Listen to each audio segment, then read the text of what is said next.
All right. Welcome back to Jimmy and Jake's USL adventure with the beautiful Pup Pup. Yake, how are you? Actually, I don't care about you. How's Pup Pup doing? I'm just kidding. She's as annoying as ever. Barks whenever I'm not in the room, but she's my little buddy. She helped me through the episode last week. Yes, and honestly, the episode was great. I had to listen the other day. I apologize for making you run solo, but we're here back at it, and this week we actually we are USL, but we are covering the USL Jaegermeister Cup because that's what we had at the past weekend. Um, but getting into our normal flow, first things first. How's your touch, Jake? You ready for a USL question? This one is Jaegermeister Cup specific, if it helps you um, sort of sort out what you're looking for here. I'm on a bit of a streak. I didn't get it wrong last week. Yes, yeah, exactly, yeah. You did great last week, yeah, for sure. Uh, all right, Jake. Which team has scored the most goals in the first two match days of the USL Jägermeister Cup? Oh my god. I know this because I was looking. One of my notes is about like them scoring a shit ton of goals. I know it's not Sacramento. There's like 3 or 4 teams tied with 5 and there's one with 6. Mm-hmm. Is it New Mexico United? It is not New Mexico United. No, I would have way more joy in my face if it was New Mexico United. It is of all teams, a team I think we've talked about on our normal championship show that is, starting to put it together. We'd call them a counterattacking team, but it's Miami FC. Ah, that's right. Yes. But to be fair, they are. We'll get into it here in a little bit. They are leading their group, but they've also given up the third most goals so far in the first two match days. So, easy come, easy go for Miami.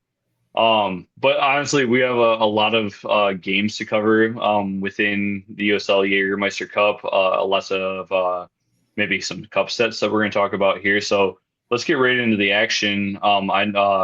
As we mentioned before on the first match day of the Jägermeister Cup coverage, Jake has we split the 6 groups into 2, kind of the same way we do with the East and West. I have groups 4, 5, and 6. Jake has groups 1, 2, and 3, which are still largely East and West. So we're gonna start with group 1, and Jake, where we going with group 1 with those games? So first game of Group 1 is going to be Sacramento versus Las Vegas. Sacramento smoked them. 44% of the ball for Sacramento, 13 shots, 6 on target, and 299 passes to Las Vegas's 56%, 14 and 5, and 402 passes. We got goals in the 36th minute from Ryan Spalding, 37th minute Christian Pirano, 53rd minute Michelle Benitez, and 58th minute Russell Cicerone with a banger. That dude is good, man. So my storyline for this match is going to be Sacramento is greedy. 5 goals for, 0 goals against in the cup. All 5 goals have been scored by different players. They've played 9 league matches so far this year, and their goal differential, 15 goals for, 10 against, so +5. In 2 J Cup matches, they have 5 goals, 0 against for a +5. So maybe the tide's about to turn for them, but so far they are looking really, really sharp in this tournament. So my next game that we're going to head to is Monterey Bay welcomes in USL League One's Spokane Velocity. 42% of the ball for Monterey Bay, 8 shots, 3 on target, 291 passes. To 58% of the ball for Spokane. They had 25 shots, Jimmy. How many do you think were on target? I'm gonna go with 3. One. Hey, you know what? You can't score if you don't try shooting, Yeah. whether it's on target or not. So 448 passes. Only 1 goal in this one, which is surprising with 25 shots for one team. Pierce Galloway gets the goal in the 5th minute. And for the storyline for this game, we're going to talk about this goal in a segment we like to call WWJD. What would Jimmy do? So just to kind of describe the goal, it's a long free kick that comes in from the right side. It looks like it bounces once. It's not cleared. Nobody moves in on it. And then Galloway comes like literally into the frame. When they show the zoomed in one, he just kind of comes into the frame and toe taps it in. But I was just wondering your opinion on this. What is this an issue with the goalkeeper? Is this an issue with the defender? What do you think? Yeah, I mean, I think I thought this was similar to the last what would Jimmy do? In the sense of it's one of those balls that's played in the box. It's right in that attacking area, right around the 6 yard box area. And those are super hard for a goalie, especially when you have, maybe 6 to 8 guys, in front of you. But this one, it doesn't bounce so much in the center of the box, but like this, it's more towards the front post. And honestly, the goalie was in the right position, but he doesn't move to like come out and get it. And honestly, like you watch the flight of the ball, it was hitting well, but it was one that I thought that he probably could have come out and probably dealt with before the bounce or maybe right off the bounce. There wasn't a ton of people in that front space. It was more on that backside after it bounced. So in this case, I am just because of my normal athleticism as a goalie, I tend to be a little more conservative about coming out and rely more on reaction saves. But this is one that I probably would have tried to come out and smother, or at least come out aggressively two-handed and punch away right off of that near post. Your defenders are going to do the best you can. You're going to position them where they need to be, but there's some stuff that the goalie needs to support the defense and sort of take care of. And I thought this was one where maybe the goalie could have been a little more proactive, a little heavy footed here. So I will put this on the goalie in this one. Maybe deal with this a little sooner for sure. Yeah. It almost looked like they, at one point, like in the ball's trajectory, there was the goalkeeper and 3 defenders almost around where the ball was heading towards. And they all looked frustrated with each other afterwards. There's a lot of that stuff that's communication. And honestly, again, that goes back to, everyone on the team is involved with that communication, but the goalie is supposed to be that last line. You are the furthest one back. You should be, taking ownership of that, or at least calling out who needs to be in charge of that. And so I would double down on that. That's on the keeper on that one as well. Yeah. So we're going for the second match in 4 days for Monterey Bay, both of them being J Cup matches, both of them being wins. They get the win over Orange County, 3-2. 53% of the ball from Monterey Bay, 12 shots, 5 on target, 274 passes completed. 47% of the ball for OC, 11 shots, 5 on target, 221 passes. So in the 27th minute, here we go, more heavy tongue Jake fun. Orange County's Pedro Guimaraes. He's 17 years old. He gets his first goal for the club. Is it spelled the same as Bruno from Newcastle? Guimaraes. That's what I thought it was Guimaraes, like the sh or whatever. Yeah. But I think he's American. The announcers pronounced it Guimaraes. Okay. Guimaraes. I'm sorry. So like an S instead of a sh. Yeah. Yeah. Okay. All right. And then 36th minute, Elijah Paul gets a goal in the 36th minute and a goal in the 67th minute. His second brace against Orange County this year. He did it earlier in the league. That was pretty much when we started taking notice of the kid. Adam Larson gets a goal in the 85th minute for Monterey Bay. And then the 90+3, Cameron Dunbar gets one back for OC, but it's not enough. Storyline, OC is having a bad time. Second most goals conceded in the tournament with 6, while having only scored 3 in their 2 games. 6 shots on target per match. Chances are there. They have one of the higher rankings for shots on target per match. And then something, that you might be able to appreciate. Goalkeeper not helping. 1.5 saves per match. Colin Shuttler is Orange County's goalkeeper. He's struggling in general in league and in tournament play. 57.5% save percentage in the league. That drops down to 33% in the J Cup. 0 clean sheets on the entire season, including this cup. 23 goals against in all competitions for him. He's having a rough one. And, we've discussed, what part is the defense, what part is the goalkeeper. But I mean, at 33% save percentage is not a good look. I would love to see this is the analyst in me. I would love to see what the goals against average is versus the expected goals. Because that sort of tells a story, right? Like if it's a low expected goals versus him allowing all these versus you just want to understand what sort of opportunities these teams are getting, and that sort of helps you tell the story of, is it defense or is it the goalkeeper? So. Yeah. No, I agree. Actually, that's probably something we could start putting in our thing. I don't know if FOTMOB tracks XG actually, but so final game of Group 1. This is the 4th game. AV Alta welcomes Oakland to town. They end up going into penalties, tied 2-2, and AV Alta ends up getting the overtime win, a cup set, if you will. Yes.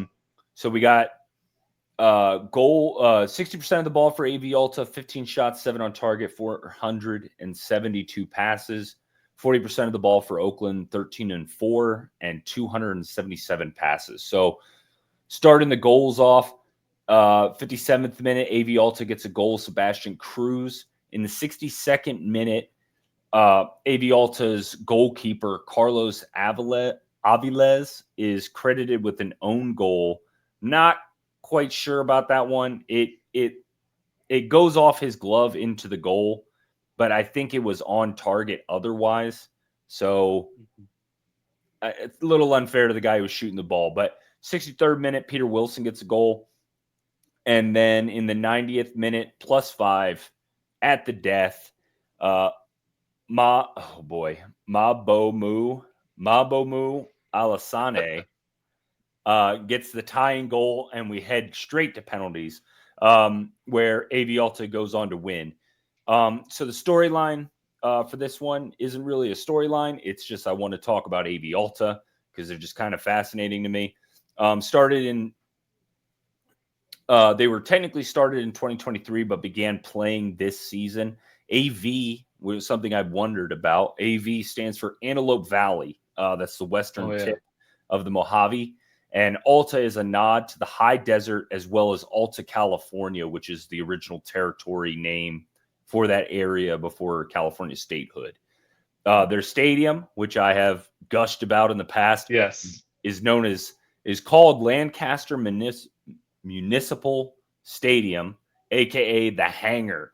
Seats 5,300, and it's a reconfigured baseball stadium that they're still turning into a soccer-specific stadium.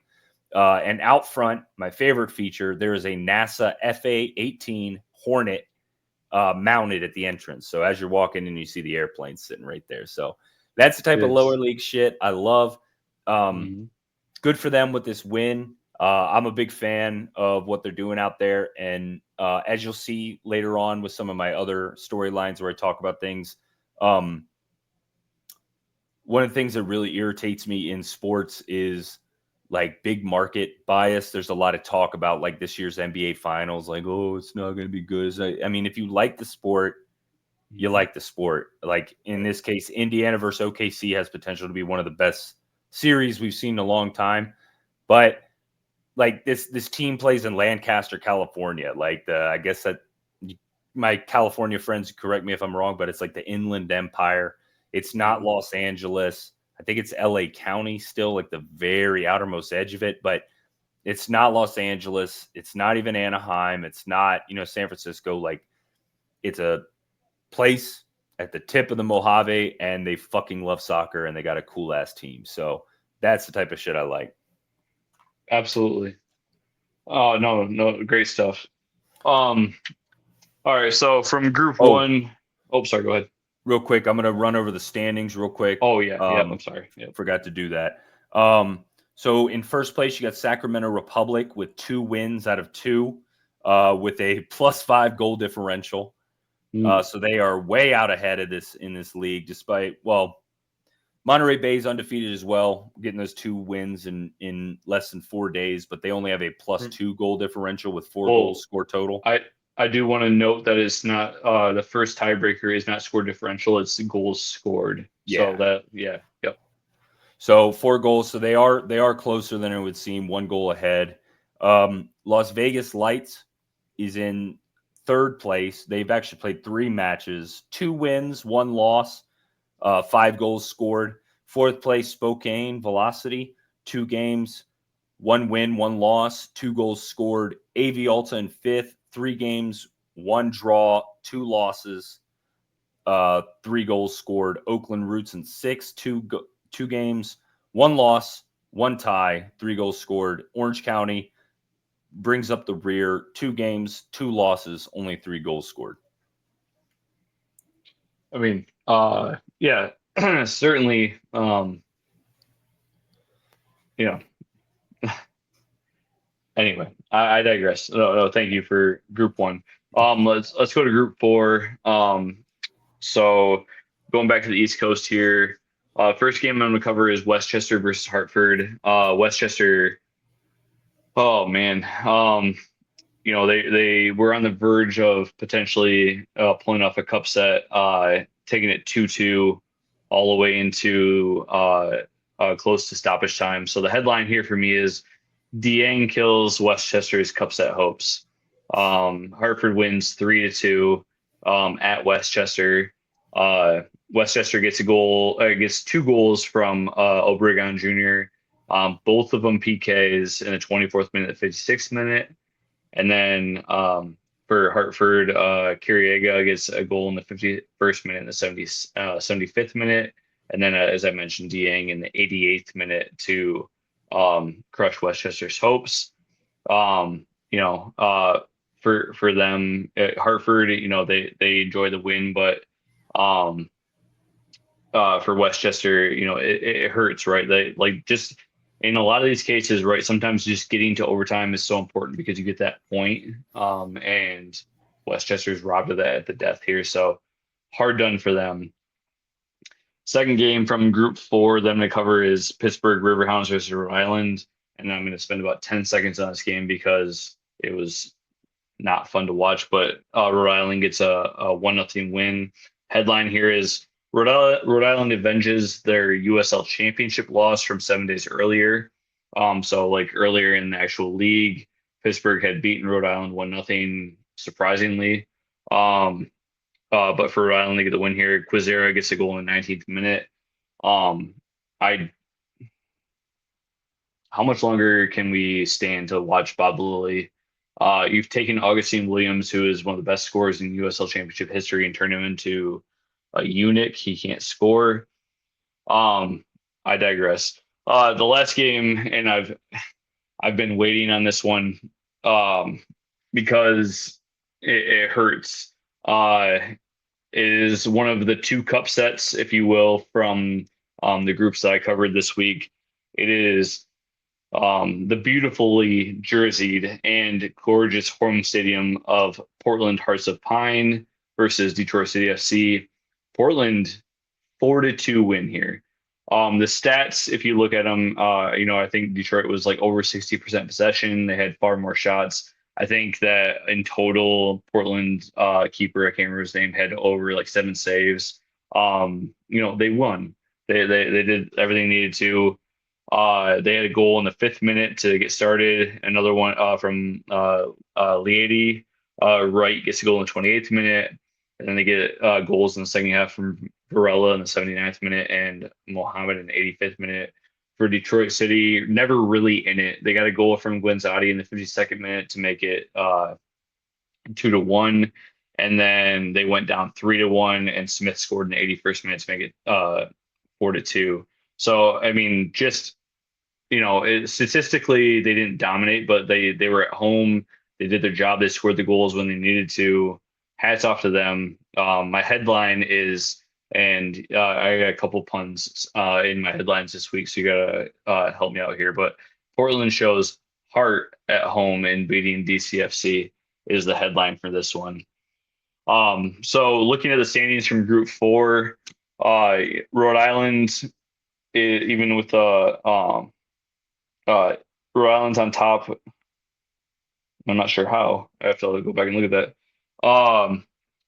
Rhode Island's on top. Hartford Athletic in second. Portland Hearts of Pine in third. Detroit City in fourth. Westchester in fifth, and the Dickless Riverhounds in sixth. Just so gross to watch. I went from like respectfully wishing that someone would consider Bob Lilly being fired to actively requesting it. And I'm not a big Pittsburgh stan, but that stadium is gorgeous. Like they clearly care about soccer. Like give me a good product. Give me a reason to come visit. Because again, I went to a Pirates game a couple years ago. Pittsburgh's a lovely city. I would love to have a reason to go watch a soccer game there. So help me out, River Rounds. Okay. This man said eunuch. All right, Using, we're going. using all the big vocabulary words today, Jake. So we're gonna go to Group 2. There was only 2 games from this group this week, one of which I attended, but we're gonna talk about the Phoenix New Mexico United game first because that game was way better. So Phoenix welcomes New Mexico United to town. They end up going into penalties, tied 3-3, and Phoenix comes out the winner in penalties. 41% of the ball for Phoenix, 12 shots, 7 on target, 222 passes, 59% of the ball for New Mexico, 11 shots, 5 on target, 345. 14th minute, New Mexico's Mukwele Akale gets a goal. 40th minute, Isan Sako gets a penalty goal. In the 40th minute, 45+2, Hope Avayevu gets a goal. 57th minute, New Mexico ties it up. Luis Nascimento. And then Mackenzie Gaines in the 63rd minute puts them on top. But 7 minutes later in the 70th minute, John Searcy scores, ties the game. And we go to penalties where, as I said, Phoenix wins. Storyline for this one. Not really much to, I mean, I gushed about Phoenix in the last episode and I gushed about New Mexico United, unfortunately, 2 episodes ago. So main thing I want to talk about is this. The headline is what a match. This is what you want to see in these cup competitions. This is what is going to make it worthwhile for this league, like matchups like this. It's just a back and forth thriller between 2 clubs that seem like they really care about this. Like they had normal starters in. Tambakis is playing for New Mexico. Like Sako's leading the line for Phoenix.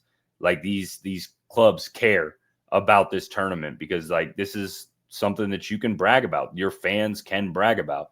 And that leads me into the next game where my El Paso Locomotive did not start any of their fucking starters.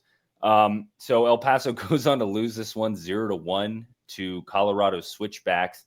El Paso held the ball 55% of the time, 11 shots, 1 on target, 331 passes. Colorado Switchbacks had 45% of the ball, 11 shots, 1 on target that goes in, 256 passes. This game fucking sucked. 33rd minute, Quincy Huerman gets the goal for Colorado. Yeah, I had a pretty good view of it too. So in lieu of a storyline, I'm going to do match day observations. If you follow me on Blue Sky, you might have seen some of these. This is just the things I think about, and my wife tells me to shut up about if I say them out loud.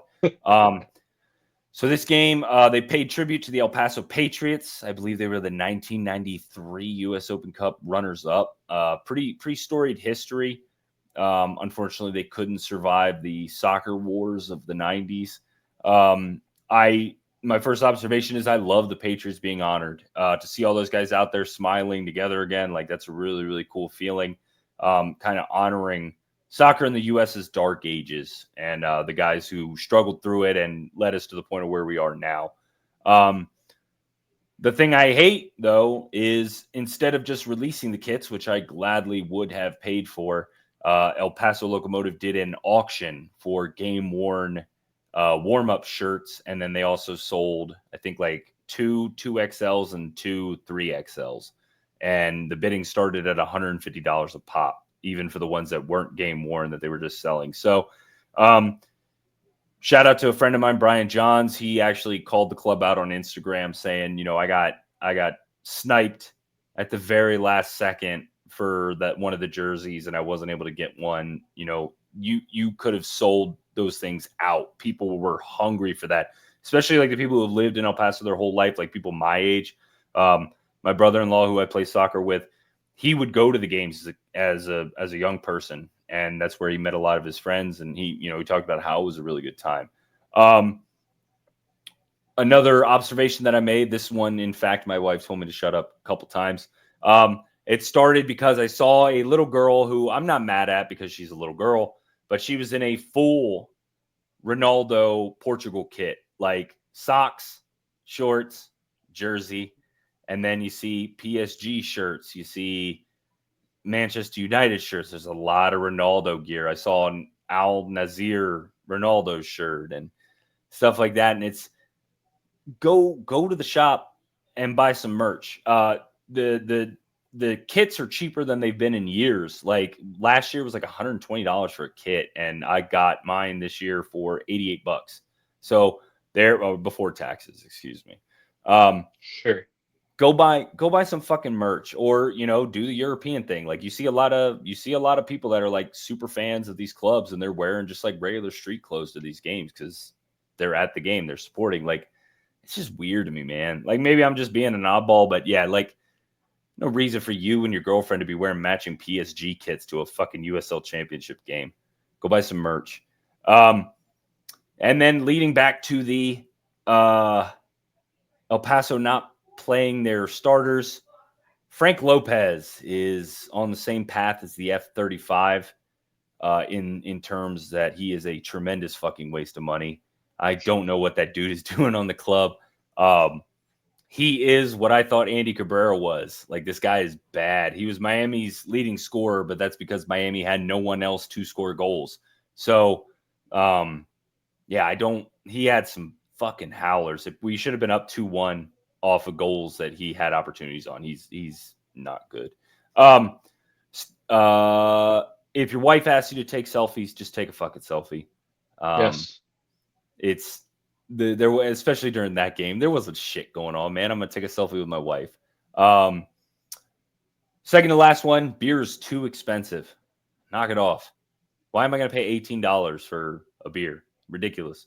Stupid. I mean, I understand you don't want people getting drunk, and I know you need to make money. That's how most USL clubs make their money, is merch. You would make more money if you sold 3 of those at $7 a piece, right? Like, yeah.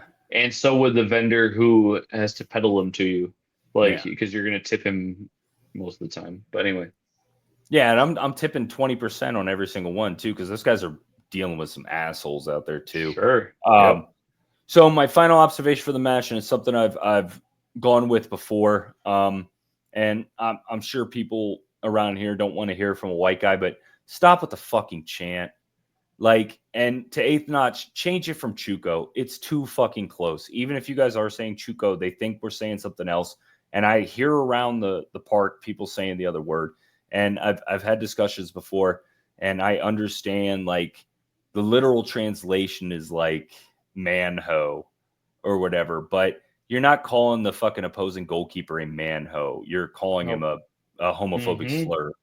Don't do the fucking chant. Like, culture or not, it's just, it makes us look fucking horrible. And El Paso is one of a really good community for the LGBTQ plus people out there. It's Pride Month as well. Just stop with the fucking chant. And eighth notch, change the fucking chant too, because like I said, even if you are saying Chuco on TV broadcast, because I've watched a lot of games at home this year, on TV broadcast, it sounds like that fucking word. Stop fucking saying it. It seems like a really fucking easy one, like, and it's so stupid. Like, you're not getting, like, your team's not getting anything from it. Like when No, you do that, like it's not adding to the game day atmosphere. It's just fucking annoying people at this point. Certainly, yeah. Knock that stuff off. it's always the fucking edge lords. Like you're not going to tell me Right? what to say. And some guy from Eighth Notch told me one time that he would be okay to change the champ, but the club's not going to tell him what to do, so they're going to keep it Chuco for now. And it's like Yeah. Sure. whatever. Whatever. Yeah. All right. Give me what's the standings then for um, group two? Group two, New Mexico United in first, two played, one win, one draw, 5 goals for. Colorado Switchbacks in second, one played, one win, 1 goal against fucking El Paso. Third place, San Antonio FC, one win or one game, one win, 1 goal for. Phoenix in fourth, 2 games played, one draw, one loss, 3 goals for. Fifth place, El Paso Locomotive, 2 games, one loss, one draw, no goals for. Texoma in sixth, one draw, no goals for. And Union Omaha, one loss, no goals for. Yeah, definitely some we're gonna see some like I think we talked about this early on that, uh there's two groups that have 7 teams. It's gonna throw off some of the scheduling a little bit, but hopefully they're able to catch that up and we'll cover that when it comes to it. All right, so for me, we're gonna go Group Five. First game we're gonna go to USL Championship. Actually, really two of the better teams in the USL Championship. Just on standing, we have Loudoun United hosting Louisville City. Loudoun gets the win here, 2-1. Kind of a statement win for them. Really they've had an excellent season. And especially within the cup, they've performed pretty well. So headline here is Loudoun's great start to the season continues versus Louisville. Nothing fancy about it. And then their best player Abukora gets the scoring started in the 14th minute. And then Ryan gets the winner in the 59th minute. And for Louisville, they get a goal from Perez in the 20th minute. But Louisville had some opportunities, but Loudoun passed them to death. They're very much a possession team on the way they build up. So, great win for them. As like not just from a cup standing, but also their confidence standing as they look to unseat Louisville as the best team in the East the last couple of years. Next match we're gonna go to is sorry, go ahead. Real quick, baby Sala is good, man. He's To all the very people out good. there, if you got a chance to watch Loudoun United, watch Loudoun United just for this guy. Abukora is fucking good. He's literally, I mean, they don't play the same position per se, but he literally does the exact same thing. He scores goals and he creates lots of chances. So like the same way you saw Mo Salah, with all the goals and assists this year for Liverpool, he does the same thing for Loudon. And then obviously the correlation, right? They're both Egyptian. Where's 11? What's that? Yeah, He where's wears 11? Yeah, where's yeah, 11. yeah, yeah. Yep. All right, so next match we're gonna go to is the Richmond Kickers versus North Carolina FC, hosting them. The headline here is Luckhurst helps secure all 3 points at the City Stadium. Really, Richmond had a couple chances that weren't able to finish. Luckhurst gets the goal for North Carolina in the 81st minute. I do want to just note that there is a quote unquote half friend of the show, Darwin Espinal, who plays for Richmond. He did start in this game. Former Bobcat. He didn't score or affect this game, but he does have 6 goals in 11 games in USL League One. So I at least wanted to shout that out. Uh, Last game from this group was, and I said that I think 2 cup sets. I meant to say 3. Charlotte Independence at home against Lexington SC. 2-2 regular time, 4-2 on penalties, win for Charlotte, right? So technically a cup set, right? USL League One being USL Championship. Uh, you know, where you might rank some of those teams, especially since Lexington's at the bottom of the table within USL Championship, is neither here nor there. And it was also, a little bit of heartbreak for Lexington, right? So For Charlotte, Cheney gets both goals in the 55th minute to tie it up, and then third minute of stoppage time just to get it to overtime, which is huge for Charlotte. Obviously, they were able to get 2 points out of that because of that goal. For Lexington, Adetokun and Burke get the goals in the 18th and 50th minute. They get a point out of this, but they really probably feel like they should have gotten all three. Giving up that goal at the end of the game is tough to swallow for them. Headline here is Cheney's goal at the death helps Charlotte to take to all two. And I say all two because that's what's available in this format for this league. So from those three games, let's take a look at the standings. Loudon sitting in first place with 6 points, 3 goals scored.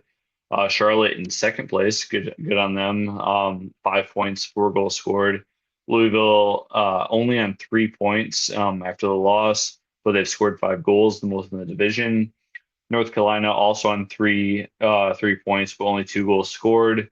Lexington in fifth on 1 point with 2 goals scored, and Richmond sitting at 0 with 1 goal scored. So, a lot of work to be done for some of them. But when we talk about as we go into the knockout rounds, Charlotte, if they can get a couple decent results here towards the end, they might be getting into that knockout round if they're able to hold on here. So.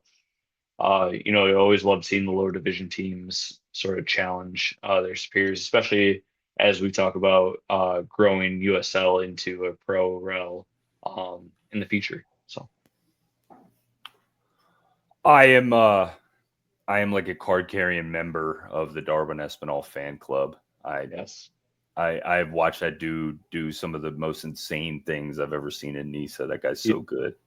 he had I had to because I'm not the Nice fan, and I know you and Mike did the Bobcast for a couple seasons. But I went back to check Darwin's Wikipedia. I think it had 34 goals and 60 appearances for the Bobcats. So the man scores goals. He's on 6 goals and 11 appearances for Richmond. He's getting up there. I mean, soccer wise, he's getting up there. He's 30 years old, but still producing. Happy for him that he's finding success within USL. Yeah, definitely. I want to say that last season in Nisa, the amount of assists and goals that he had that season was just insane. I'm pretty sure if we went back and checked, he was pretty damn close to a goal involvement a game, for his career in Maryland. That's nuts. Are you gonna hashtag Maryland Bobcats are robbed of the championship? Yes, absolutely. Fuck you forever, George Yunkai. So we're gonna move into Group 3. One Knoxville invites Indy 11 into their stadium and loses 1-0. 57% of the ball for Knoxville, 8 shots, 3 on target, 328 passes. 43% of the ball for Indy 11, 17 shots, 4 on target, 215 passes. You have a goal in the 40th minute by joint top scorer in the Jägermeister Cup, Jimmy's boy, Elvis Amo. And the storyline for this game is Elvis Amo's goal. Did you see this one, Jimmy? I did not. No, that is I didn't catch up on. It's you ever seen that character Stefan on SNL? Yes, I have. This goal has everything: a fuck up, a long range shot, and that thing where your goalkeeper's totally out of position. Mm-hmm. So the Knox player, there's a foul, boom, boom, boom. Knoxville's in their own end pretty much. The guy puts his hand on the ball and tries to pass backwards to what, the angle, it looks like his keeper. And it's such a quick thing that the cameraman, doesn't even initially pick it up. You see the camera kind of pan to pick up, people or whatever, and then it jerks back, and Amo's got the ball, right? So what had happened was on the replay, the guy sets the ball down, puts his hand on it, tries to real quick, real fast kick it to the keeper. Amo turns into Spider-Man and just kicks his leg out, snatches this ball, and then just moves with it as he gets it. And the keeper, I guess, believing that he was going to get the ball, was running to meet it. Mo shoots this thing, and the announcer called it 45 yards. He was just in the half, right? Mm-hmm. So he kicks this thing, and it's not a fucking rocket. Like, this thing just kind of, like, easy. But the keeper's so fucking out of place that he can't do anything about it. And it goes over his head, in for a goal, long-range goal, and that's the winner. So happy for Mo doing his thing. 3 goals in the Jägermeister Cup. That's pretty damn cool. And this goal was especially cool. He's scoring for fun in general. Like, he's on a tear. Like, I think we mentioned on a different episode, he only had like 2 or 3 goals for DCFC all season last year. Yeah. And he's got that just in the cup this year. So I'm happy for him on an individual level, but like, god damn it, why couldn't you do that for us? Now we're stuck.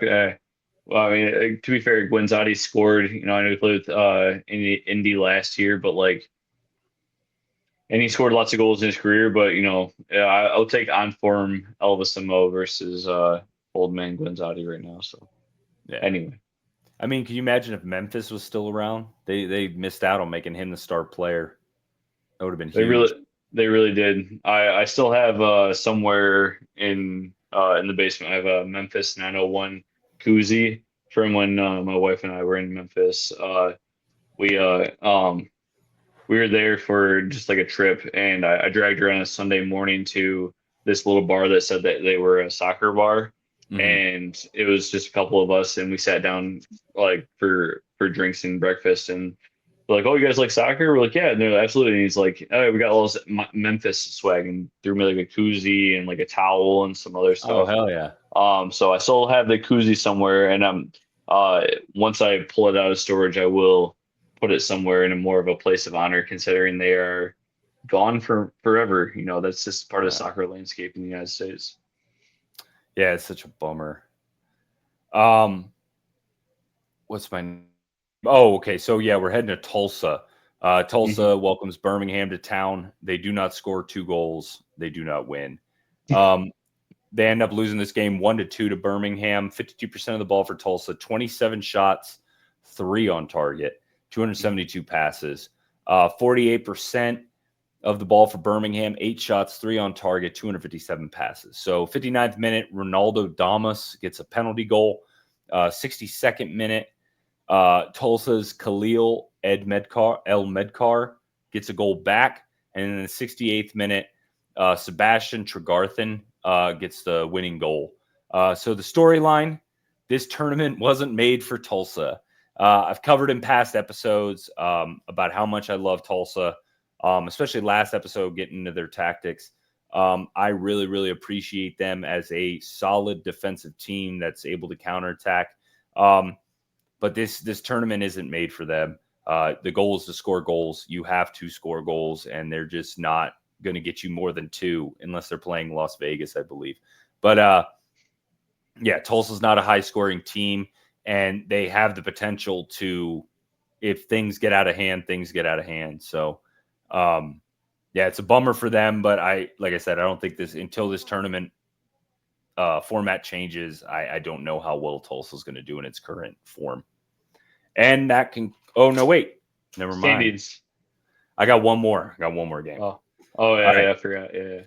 So the real Chattanooga team, Chattanooga Red Wolves, they welcome Forward Madison into town and end up going into penalty kicks, tied 1-1, and they win in penalties. Chattanooga Red Wolves does. This is going to be a funny fucking stat line for you, Jimmy. 28% of the ball, 11 shots, 1 on target, 86 passes. 86? 31 in the second half. Like I'm going through and watching this game. Like, Forward Madison is just like passing around them the entire fucking game. So Forward Madison, 72% of the ball, 9 shots, 2 on target, 359 passes. So goals, Matthew Bentley for Chattanooga scores in the 2nd minute. A really, really well-worked goal. Chattanooga deserves that one. And then Devin Boyce ends up getting the penalty in the 71st minute. And then they go to, like I said, they go to penalties, and Chattanooga comes out the winner. So my storyline on this one, I did it with AV Alta. I'm going to do it with Forward Madison. Forward Madison is fucking cool. Started in 2019. They started playing in 2019. I mean, I'm sure you guys have seen them if you had Twitter for a time and you followed lower league. They were putting out some of the coolest fucking kits you will ever see. Just dope kits, man. And then a little bit about the fan base. They have 6 supporters groups, and there might be more, but this is what I got off the internet.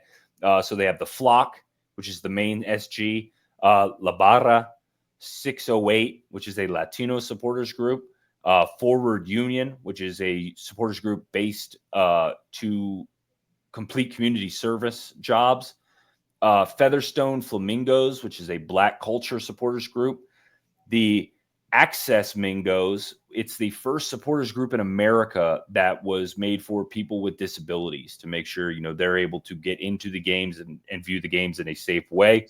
And then the Mingo Ladies, which is a women's supporters group. I really, really like these guys. I'm sure I've mentioned it on this pod before, and Jimmy and I have talked about it offline several times. I want to do a tour of America's big little towns. I've talked about Grand Rapids and stuff like that. Madison's on that list. I want to go to Madison, Wisconsin. That place Wisconsin as a state looks fucking fun. Milwaukee and whatnot. But like this team is fucking cool, man. And they got cool supporters. The Henny Derby with Richmond proves it. Just fucking cool shit. And this is like why I love this style, like what USL is doing with these things, because MLS is never going to fucking have a team in Madison, Wisconsin. They're just not. Like, I'm surprised that to this day, Green Bay still has a NFL team, because like that's how these people think. But like the fact that you have it in Madison, Wisconsin, and I'm not making fun of like, oh, you're a little backwoods fucking town. Like, it's a pretty big city, but Madison, Wisconsin has a soccer team, and that's fucking cool. I can attest. I haven't been to a Forward Madison game, but I've been to the stadium. I went to a concert there a couple of years ago. It's a really, really cool stadium. It's right towards the center of town. Downtown Madison is gorgeous. It is the capital of Wisconsin, so you have some of the government stuff there, and obviously the University of Wisconsin. My brother lives about 45 minutes, but like he essentially lives between Milwaukee and Madison. Um, and he is in his master's program at UW. So I've been there with him and my sister-in-law a couple times. It is a very, very beautiful town. There's like giant lakes in town, like nearby. Really cool lakeside like restaurants and stuff like that. It is, and for those who like to partake in the drink, Wisconsin is definitely got all of that and then some. So yeah, certainly I would highly recommend, if you have the opportunity to go to Madison. I totally support that for sure. Yeah. And that, like, the last thing I'll say about it is like, that's just to keep going with like the idea of, I love that USL has these soccer towns here, is because El Paso is completely different culturally to Detroit. Detroit is completely different culturally to AV Alta. And like, we have all these fucking cool places that have these teams, and that's why this league is the best league. Like, 100%. just fucking awesome, man. Indianapolis, like Birmingham, Knoxville's got a soccer team. Like, this is fucking cool, and we're having fun. So, Group 3, Indy 11 is leading. They have also not given up any goals, but they have 5 for themselves. 2 games, 2 wins, 5 goals for.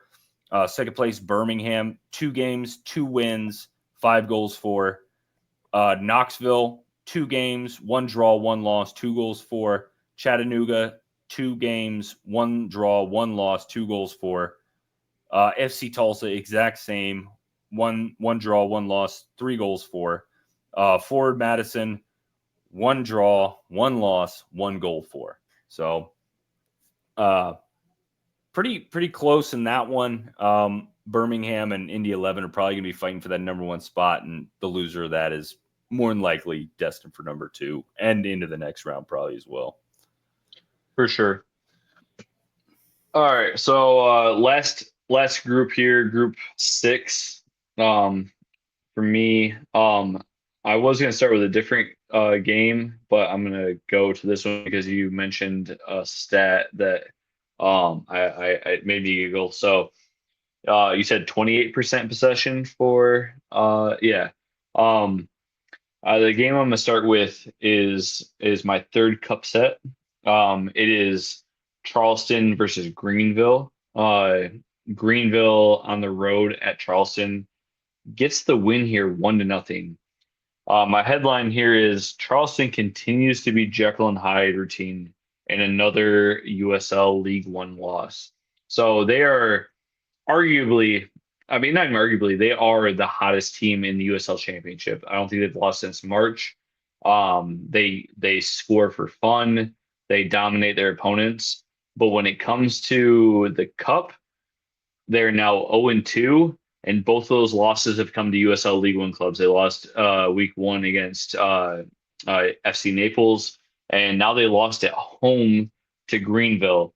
But Greenville did it on, and I let me tell you this, 27% possession. They did have considerably more passes at 241, but they only had two shots on target the entire game. Um, so I mean, granted, and Charleston didn't rotate that heavily, right? Like Malloy played, Cal Jennings played. I don't know what it is about maybe USL League One or the Jaegermeister Cup that has gotten this gorgeous city in my picture here of Charleston so allergic to the Jaegermeister Cup. But like within the USL structure, I could fairly say, and we could debate it, but like that Charleston is the best team within the USL setup, but they can't fucking win a Jägermeister Cup game to save their lives right now. They had 15 total shots, five on target, 73% possession at home against Greenville, who is not, FC Naples, they lost on the road to FC Naples. Naples is one of the best teams in USL League One, and like that's not super surprising on the road. This was shocking. Um, Zakowski gets the goal in the 44th minute right before halftime for the 1-0 win. Um, just stunning. Um, Next game we're gonna go Oh, to. real quick. Sorry, yeah, go ahead. You're not going to win when Chapa Herrera is wearing the captain's armband. So, I mean, you can't really blame him too much. I miss you, Okay, Chapa. I'm glad you're still playing. Loco for life. For life. there you go. So the next matchup, and to be fair, for Group Six this week, it was all USL Championship versus USL League One, which is a nice round comparison here for this group. The next game we're gonna go to is the absolutely struggling and stumbling Tampa Bay Rowdies hosting South Georgia Tormenta. Tampa Bay surprisingly gets a win here 2-1. The headline here is Bassett, and this is my other pun headline, if you will. Bassett torments South Georgia with a late goal to take all 3 points. So for the scoring here, South Georgia actually gets a goal from Vivas in the 28th minute, and they're leading most of the game until in the 79th minute, Passius gets a goal for Tampa Bay, and then Bassett, the aforementioned headliner, gets a goal fourth minute in stoppage time. Tampa Bay takes all 3 points. It's really important for them. We'll get into Saints here in a second, but they've performed so poorly in the championship so far this season. Almost got upset here by a good South Georgia team, um, but ultimately take all 3 points. Last USL Championship versus USL League One matchup, and we talked about them. Actually, both these teams before. In fact, it was in my How's Your Touch. Miami FC hosting FC Naples. Miami gets a win here 3-2. The headline is upset-minded Naples lose the Florida Derby in Miami. Um, they scored on for FC Naples. They scored on both sides of the break. They scored in the 44th minute before halftime, get a goal coming out of the break in the 47th minute. They actually put them up 2-1. For Miami, they got a goal in the first half from Ricketts in the 36th minute, down 2-1 after Cisneros' goal in the 47th minute. But they were only able to hold on to that lead for about 3 minutes before Mercado goes to goal in the 50th minute. And then Lawrence secures all 3 points for Miami, who is the highest scoring team currently in the USL Jaegermeister Cup. And they're also leading this group six. So looking at the standings here, Miami FC in first place on 5 points with 6 goals scored. Tampa Bay in second place on 4 points with 5 goals scored.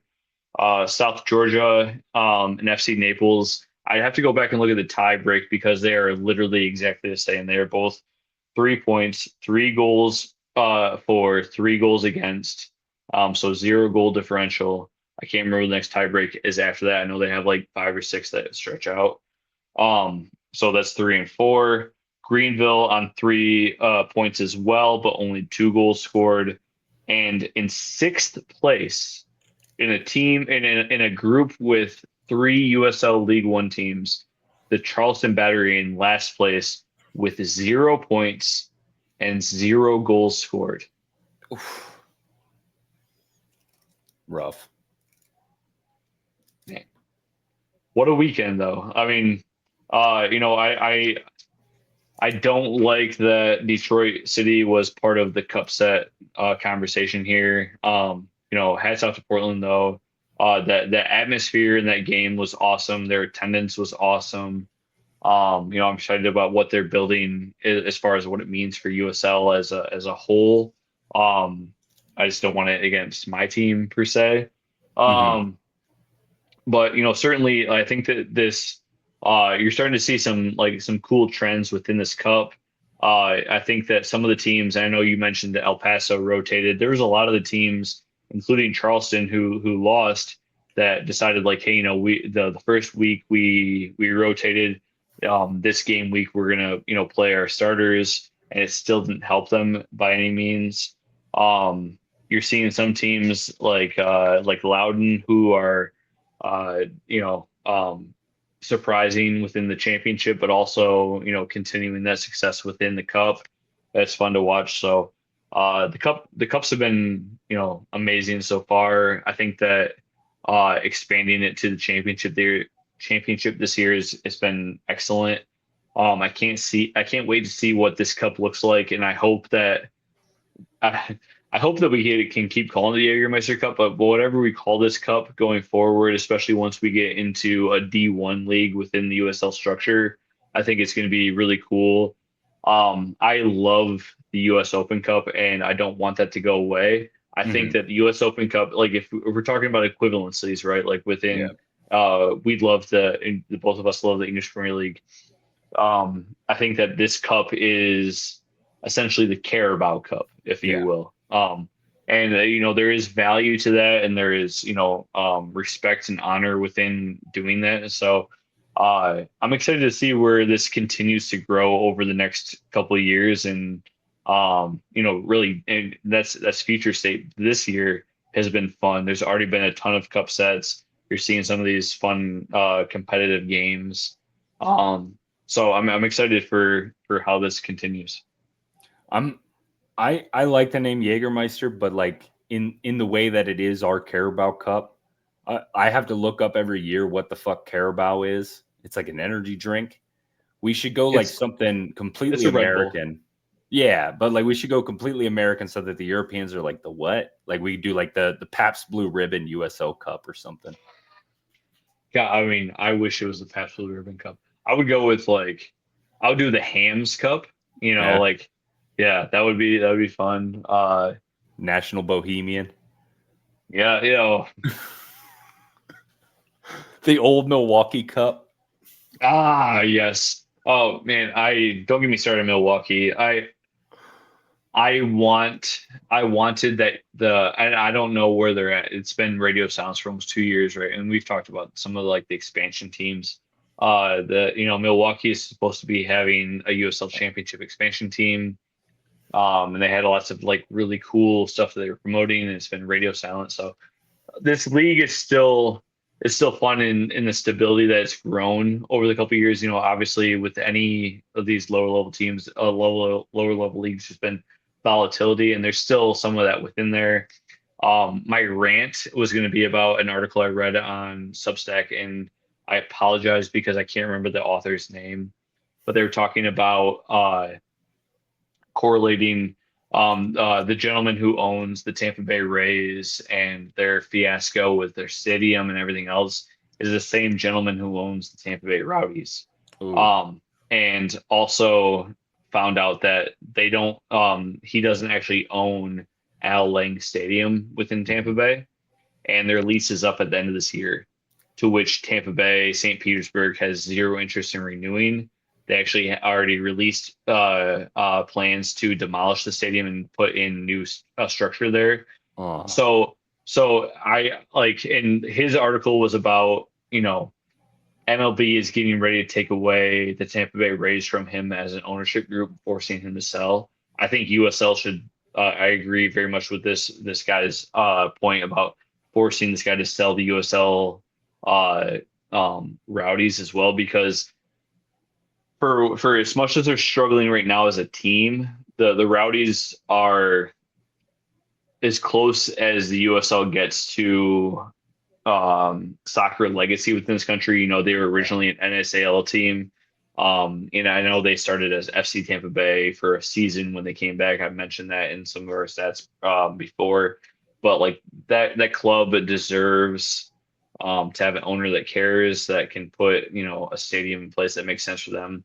It would suck. I mean, Al Lang is a converted baseball stadium, and but I've seen lots of videos of people talking about how good the home game experience is at Al Lang. Yeah. It sucks that they're potentially going to lose that because of an incompetent owner. And, I think that we're seeing tons of money being poured into soccer at all levels, including USL. So you're going to start to see some of these guys that we're going to start to lose more and more of these shysters, if you will. I'm hoping that they're able to figure something out. But it looks like potentially that Al Lang might be one going to the wayside. And I've told my wife I'm not a big Florida fan. My wife's family moved, or my mother and father-in-law moved to Winter Haven a couple years ago, and I don't want to go. I love them very much, and I like spending time with them. They're good people. I just don't want to go down there. But I might have to now if it means that I need to see a game at L Lang before it closes / demolishes. So that's kind of what I want to touch on as my closing statements for this week. I mean, if you're going to see a game in Tampa in the summer, you really love soccer and you really love that team. Like, I mean, that place is a fucking swamp. The whole state's a fucking swamp. It's hot down there.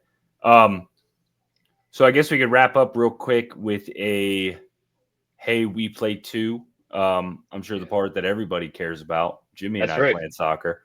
That's right. So I'll start with me.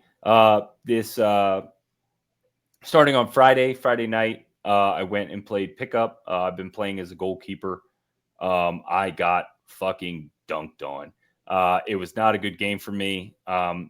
Defense played well, but something wasn't clicking, hurt myself a couple times. And then Monday ended up playing and lost again there. There was a communication issue within our team, and two guys weren't able to make it. And my brother-in-law was working out of town. So defense struggled, everything struggled. And then for the future, I got an email through the app that I use for Pickup Soccer. They're starting teams within that. It's going to be like some sort of like league structure now. And I've been invited to try out for one of the teams. So I'm going to do so as a goalkeeper. I have my tryout not this weekend, but next weekend, Friday, or I guess next Friday, on the west side of El Paso, which is the only thing I'm pissed off about. I saw that I had to go try out on the fucking west side. And if you drive in El Paso, you know what I'm talking about. I live on the east side. I fucking hate I-10. So what's up with you, Jimmy? So I'm gonna say that you're gonna have to follow up with me on questions after this announcement. But I received a job offer today, so I've threatened Jake with visiting him to show him how indoor is played, and giving him some goalie training. So hopefully I can do that here in the next couple weeks. Um, but like I still play a couple nights a week. The big one being the outdoor 11v11. I mentioned the last couple weeks. My team Los Cuervos Negros is very stacked. We've built a very good team. We actually play primarily in Kalamazoo, but we have one team, and I don't know how to do this non-Michigander, but like this is the state. This is Detroit, right? The thumb. This is Mm. where I live in Kalamazoo, and we also have one team that's in St. Joe on the lakeside. So once a year, we have to travel down to St. Joe for a game, and that was this past Tuesday. It's tough always because uh, their best teams never show up on the road, but everybody shows up for their home games. They have a whole community there. They have the field. They have beautiful fields, outdoor fields. I didn't mean to sound like Trump there. They have a very nice field outside, but they also have a gorgeous indoor facility that they manage there. And as part of that, it's very much a German community down there, and they actually have a traditional German beer hall. So like going down there is fun because after the game, like the guy who owns and runs the place is always like, first pictures on us come in, and he always brings out like Spetzel and all sorts of delicious German snacks, and it makes me feel like home. I have a very German family, so that having been said, we played, I want to say 65 of the 90 minutes with 10 guys, between like injuries and guys coming late and stuff like that. I actually started in goal the first half, which I'm very comfortable with goalie. I obviously talk about in this channel all the time, but in this league, I do tend to play field as well. I played the first half, had a shutout, and in the second half, I did not play, but our team won 4-2. So I didn't get scored on, but I digress. We are comfortably in first place in that league, very much on track. The top four teams in that league make the playoffs, if you will. We do a semifinal and a final towards the end of the season. And I have been in this league a long time. I've never lifted a cup. So I'd be disappointed if we didn't this year based on how we're playing. FC Hollywood in Michigan. That's right. Yeah. Well, all right. Jimmy, you got anything else? Yeah. If I'm able to make it down in the next couple weeks, we will do we'll do an episode where you and I on one camera are able to do an episode like this. And also, if we're really lucky, we'll talk about a game that you and I get to play together. So that's my teaser for upcoming content. Bet we can set up the front of the house and rip heaters. Yes. Great warm up for the games. Actually, we'll do that right before we play. Yes. All right, boss. You have a good night, man. Adios, bud. Take it easy.